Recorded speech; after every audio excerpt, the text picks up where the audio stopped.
Thank you. That was great. Thank you so much. We are blessed. That was wonderful. Thank you so much. So, good morning and welcome. You know, it's funny. Have you all seen Star Trek? Sometimes you just want to do, when you have a message and you're excited about it, sometimes you just want to do one of those Vulcan mind melds. You know? Because you know you have 20 minutes and you're 25. Knowing me, I'll stop. But healing is such a topic that we all need. We all come here with some need to heal something. Me, you, all of us. And what I want to talk about today is personal healing. Last week we talked about that we are all in the healing stream of life, that God surrounds us and suffuses us, and we cannot step out of it, we cannot escape us, we are just in it. And today I want to talk about how individually we heal ourselves, and in so doing, how we also heal each other. Next week, we're going to talk about relationship. We're going to talk about healing in community. We're going to talk about how we heal our families, those we love, our communities, and our world. And I thought that was appropriate because next week is Mother's Day, when we talk about families and love and connection. The week after that, Jeannie Ward is speaking, and she's going to talk also about healing physically. And that's how we're going to continue on with our healing series, so I'm so glad you're here. So what I want to start with is a story. You know, I heard once that words are so insufficient. You know, words are just pointers. Words don't really, they're not the thing. They just point to the thing. And the way we truly feel the energy of what somebody is trying to communicate is through story. So let me start with a story that I've heard, and perhaps you've heard it too. It was about a wounded soldier who was injured in a recent war. I think it was probably Iraq or Afghanistan, and he is back. And his injury was one that injured his spine, and so he was unable to walk. He couldn't feel anything or move from the waist down. He was angry and bitter and defeated because his view of himself had so changed. He did not know where he was going to go with his life. Before the war, he was young, he was strong, he was healthy. There was nothing he couldn't do, and now here he was with a vastly different view of himself. He didn't know how he was going to weather this change. So he's at the military medical facility and he goes to therapy. And in the course of his therapy, he is asked to draw, which can be a very healing thing. Those of you who draw, who write, know this. And he's given a piece of paper and he's asked to draw how he feels, what he thinks of himself right now. So he grabs some really dark pencils and he draws an angry picture, a picture of a vase, a flower pot that's supposed to hold something beautiful, but his vase has a huge crack right down the middle. It's broken. It is defective. It is useless, just like he thought he was. It was a very angry picture. It was, as he put it, deformed, just like he thought he was. So he goes back to his room. And as he continues to recover, he remains angry and bitter and distant. However, one day, a young man, really no more than a boy, in a wheelchair rolls into his room. And he says, well, the doctor sent me because I was just injured, and the doctor sent me to you because I thought if we talked, maybe you could help me and we could just kind of share these experiences. And the guy was astonished that the doctor would send anybody to him because he was not a poster child for therapy for anybody else. But he talked. He listened, he let the boy talk, and he shared some of his own experiences.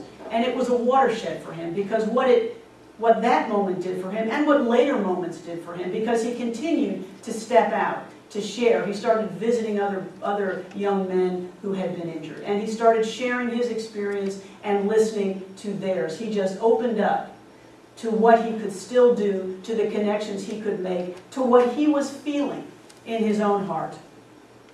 He started to support others in their healing and let them support him.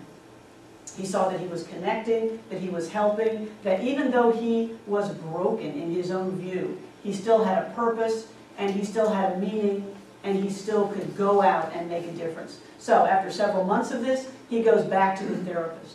And the therapist has kept his picture. And he takes the picture out, and he hands it to the veteran, and he says, well, what do you think of this picture now? And the veteran says, well, it's okay, but it's not finished. Let me finish it.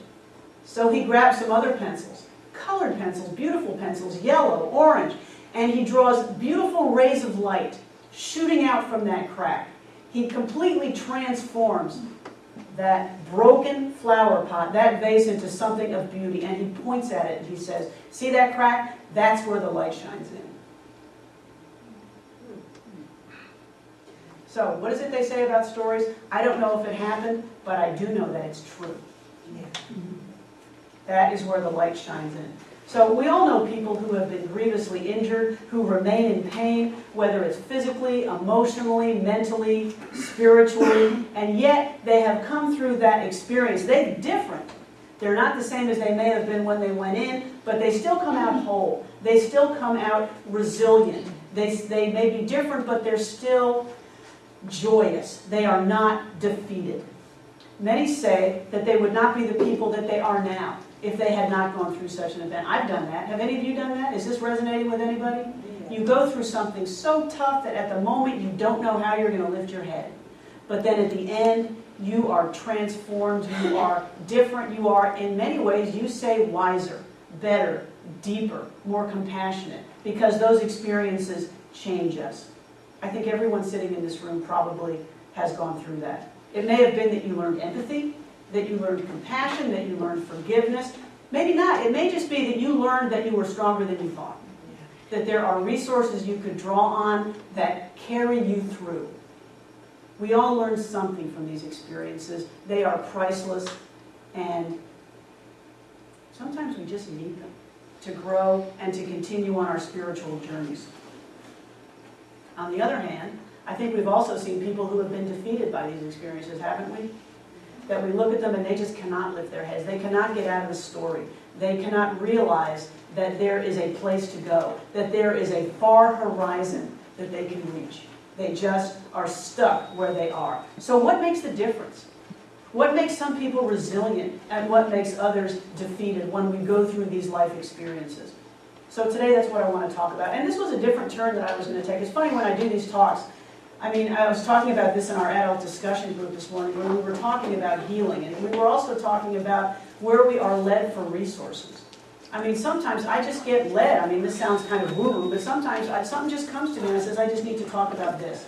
I need to talk about authors that I have not yet spoken about. I need to look at this area because this is an important message. And that's kind of what happened this week. I want to talk about healing. I want to talk about loss. And the way I want to approach it is I want to approach it from the place of connection, from the place of what heals us. What we can do to let that light shine in for ourselves and for each other. Our injuries could be physical or not. Many of them are not. But what I do know is that whatever our injuries, our healing begins in our hearts. Doesn't it? Even when our bodies are broken, even for that veteran, his healing began in his heart. And we all know, we talked about the mind-body connection last week. It goes to your mind, it goes to your consciousness, and your body just follows. Your body becomes healed because your heart has begun the process. As the Dalai Lama said, every change of mind is first of all a change of heart. And we know that to be true. So, how do we use that healing stream we talked about last week? How do we make those waters just wash over us so that we can begin to heal in our bodies, in our souls, in our minds, in our spirits? The Course in Miracles teaches that, quote, the decision to heal and to be healed is the first step toward recognizing what you truly want. There is no miracle you cannot have when you desire healing, but there is no miracle that can be given you unless you want it. So what's the first thing? And we know this. This is 101. The first thing is to make a decision that you want to be healed. To make a decision that you want to transform. That you are just done with where you are. That you have had enough and you know that there is more. Don't we know that to be true? Sometimes that takes a while. But that is the decision we make. That we want to be healed. Getting to this step, beginning this transformation, requires awareness and courage. So back to our reading. Many of you may be familiar with the work of Dr. Brene Brown. Show of hands. Yes, we like Brene Brown. Yeah. She has spent many years studying what makes individuals resilient, what makes them heal, what makes them able to see their way through pain, through defeat, through illness, and come out whole and joyous on the other side. As I researched this talk, really what captured my attention was her work on vulnerability and shame. She calls herself a researcher, she calls herself a storyteller researcher on vulnerability and on shame. Many of you have seen her 2010 TEDx talk on vulnerability, followed by another one she did in 2012 on shame. You know, it's so funny that 2010 TED Talk was really the first she did. She thought it would maybe hit like 500 or 600 people. 6 million viewers as of the last count.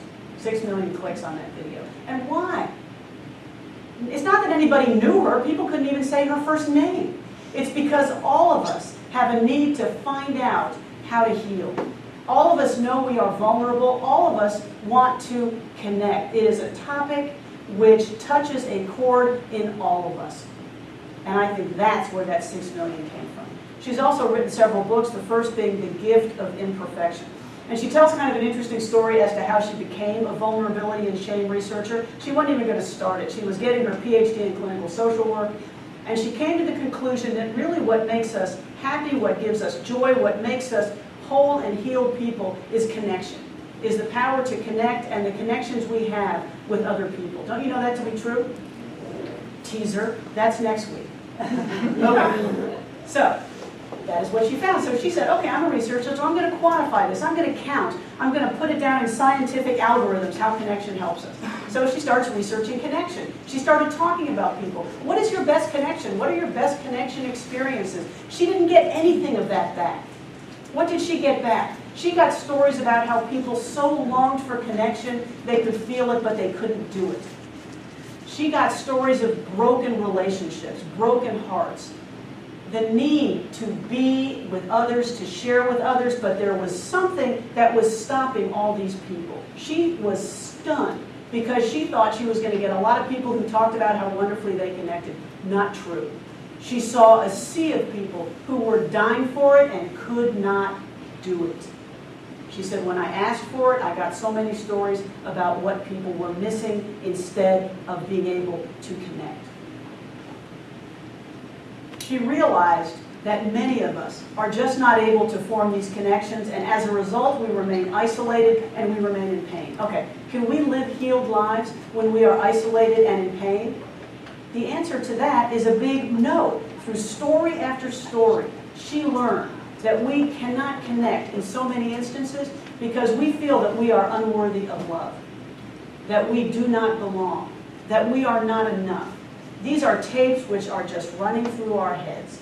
We may not be aware of them, but they are always running. Who would want to connect with me?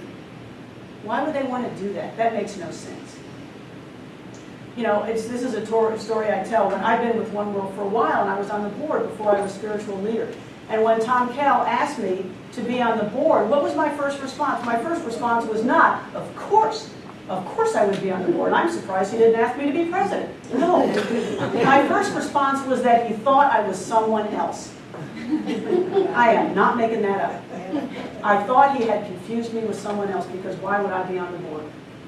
I am not alone in that. Am I? No. There are other hearts out there that would think the exact same. I mean, I felt so embarrassed because I said yes. And I went to my first board meeting, I'm like, oh my God, he's going to find out I'm not Susie. You know, it's like we're going with a bag over my head or something. So anyway, that worked out. But that was that tape that was running. Through story after story, she learned that many people, she calls it an epidemic, we do not believe that we are worthy of connection. She calls this feeling shame, which she defines as an intensely painful feeling that we are unworthy of love and belonging. It is intensely painful, isn't it? Yeah, it's just about the most painful feeling you can have. In order to deal with this feeling, what do? We numb, we medicate, we shop. She says we are the most over-medicated, overweight, in debt, and addicted adult cohort, is the word she uses, in history. Because of our inability to look at what it is we feel and to share it with someone else. Anything, so that we don't have to feel it. So we continue to function. Okay, I want to show of hands. How many people in this room want to live their lives just functioning? I don't see any hands. How many people want to live their lives of joy, of connection? Me too. This is a big me too. So I choose plan B. How do we get away from just functioning to live a life of connection and joy and wholeness? Okay, so she looked into this because she's a researcher. She concluded that the characteristic that enables people to get through so much and still live lives of wholeness is the ability to be vulnerable. Now we think of vulnerability as a weakness, don't we? I felt so vulnerable, I felt so weak. No, it's the most courageous thing we can do.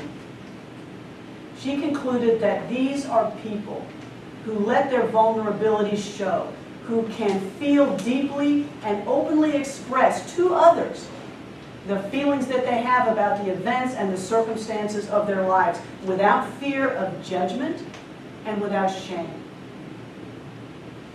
The ability to be open without fear is the wellspring of healing and of resistance. To be open and connected without fear. They let their vulnerabilities be fully seen. They realize that even with the cracks, they are beautiful and they are whole. They let other people shine that light in, and through their own cracks, they shine a light into somebody else's lives. They think that it is their vulnerabilities that make them beautiful, is the way she puts it. We're not perfect. It's our vulnerabilities that make us beautiful.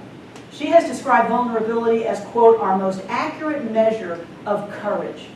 Now she says, what do we usually think of when we think of courage? We think, take that hill, or throw myself on that grenade, which are very heroic things. Trust me, they are. Or running into a burning building. We think of that as courage. And those are wonderfully brave things. But the word courage comes from the word cor, which is the Latin for heart. It is, she calls it a heart word. One of the original meanings of the word courage is to speak one's mind by telling all one's heart. To speak one's mind by telling all one's heart. By taking what's in our heart and to a person we trust, just saying, this is me. I am worthy of love. I am worthy of connection. Without any guarantee of success. Without any guarantee that the person will love you back. She calls courage a heart word. That's a brave thing to do, don't you think? What does it require us to do? What does that willingness to be open and to connect require us to do? It requires us to give up our silence. Right? She says there are 3 attributes of shame which cannot exist when we shine a light on them. Silence, secrecy, and judgment. Right? When we connect, we give up our silence. We give up our tapes that if somebody knew this about me, they wouldn't like me. How many of us have that? Yeah, if they knew this, they wouldn't like me. I have to put on my game face because they can't know that. Right? Are we willing to abandon that protection to maintain connection, to develop that love, that bond with others? See, I think if you look at 12-step programs, that's why they say, I think it's step 5, I'm not sure, but one of the steps is to admit the exact nature of our wrongs to ourselves and to one other person. Why one other person? You ask yourself. It's because of this. It's because when you say it, that balloon deflates. When you say it, the power is gone. Asha has told us this with her Fiona project. For those who don't know, she's doing this wonderful project. She calls it the Fiona Project, and it's for survivors of child sexual abuse. And what enables you to stand up and heal is the power to say it, the fact that you have said it. That's the lesson from the Fiona Project, and that is what she is so bravely bringing to the world, and I applaud her for it, because she's exactly right. We give up our silence to open ourselves up just as we are, with our cracks and our flaws and our warts and our whatever, with no guarantees and no safety nets. As Emile Zola puts it, to live out loud. This is a transformation that requires this sort of courage. And it is, man. I haven't done it. You know, I mean, it's hard. It is very scary to just be out there, to share, to be open. Obviously, with people we trust, we're not just going to walk up to anybody on the street, but even with people we trust. We ask ourselves, how much do I trust you? How much do I trust that I will be loved if I say these things, if I disclose my heart? It's a step we have to take in order to fully heal. It doesn't happen overnight. It follows the rule that most things that are worth having are not quick and are not easy. The first thing we probably need to do is open up to ourselves. Remember how we studied mindfulness and how it showed us what our emotions are, what our drivers are, what our assumptions are? We may need to unpack some of that stuff. We may need to take a look and say, what is it I am telling myself about myself? What are some of those tapes that tell me that I am not worthy, that nobody would want to connect? Where do they come from? Well, they come from probably when you were quite small. When you got the message, verbally, non-verbally, intentionally or not, that you could never have your life's dreams, that nobody would ever want to be with you, that you are just not good enough. We have to be gentle on ourselves and forgive ourselves because we are coming from a place where we have lived a very long time. And it takes a while to unpack that. There's a lot of stuff hidden. It's like moving out of your house.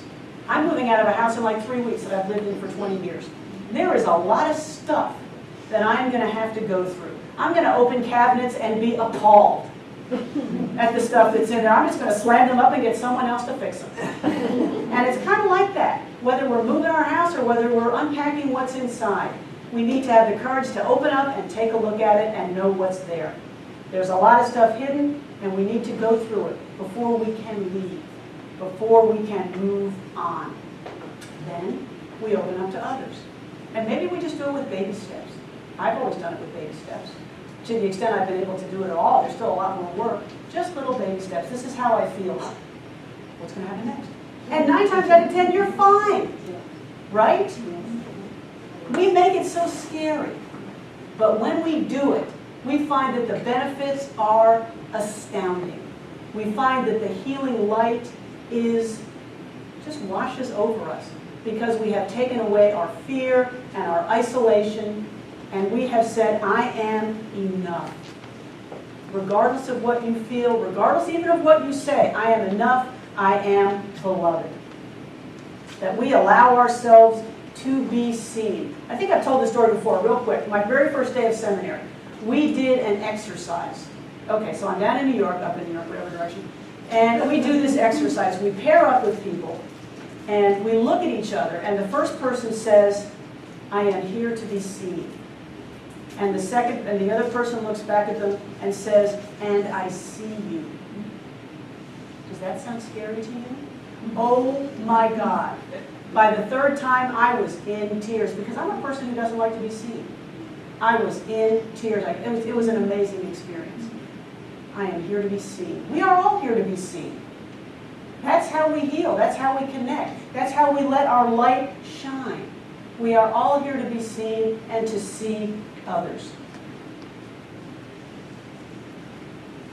We simply accept that we are worthy of love and that we are worthy of belonging and that we can say, I am here to be seen, flaws and all. Because here's the secret, safety tip, we are never going to be perfect, especially in our own eyes because we are our biggest critics.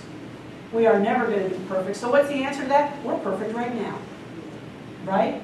We're all perfect and maybe we're all in need of a little improvement.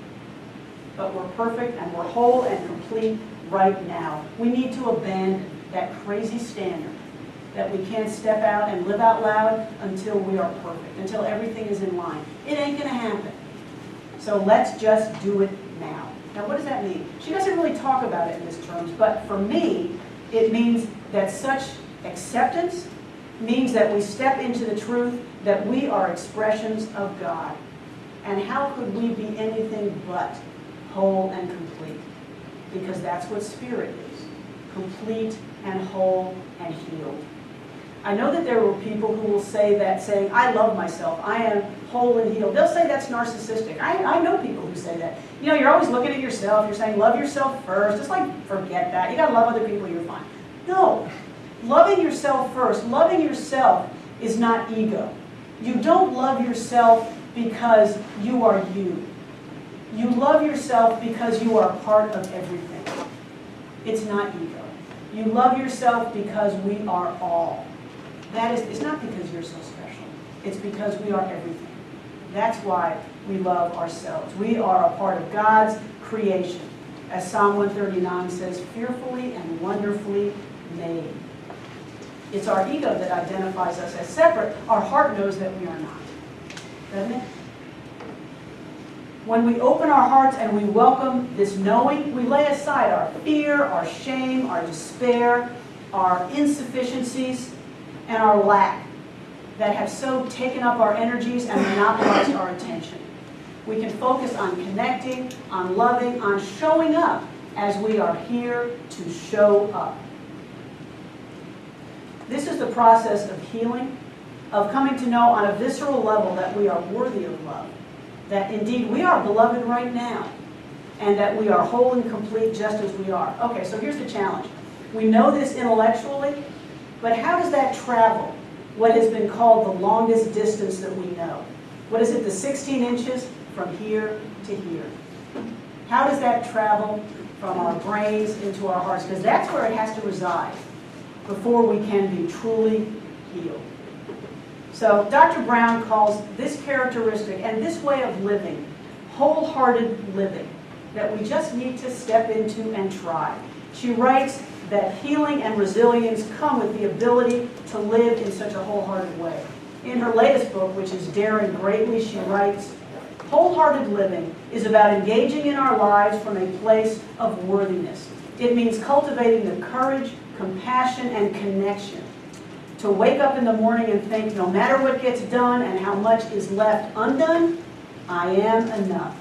It's going to bed at night thinking, yes, I'm imperfect and vulnerable and sometimes afraid, but that doesn't change the truth that I am also brave and worthy of love and belonging. Doesn't that feel good? That is available to us right now. It is right there, right now. Wholehearted living.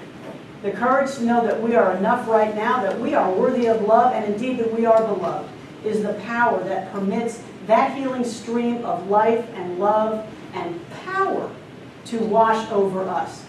This knowledge, it gives rise to our ability to be joyful, to be compassionate, to be forgiving, and to live a life that is fully alive. So let's take these thoughts into meditation.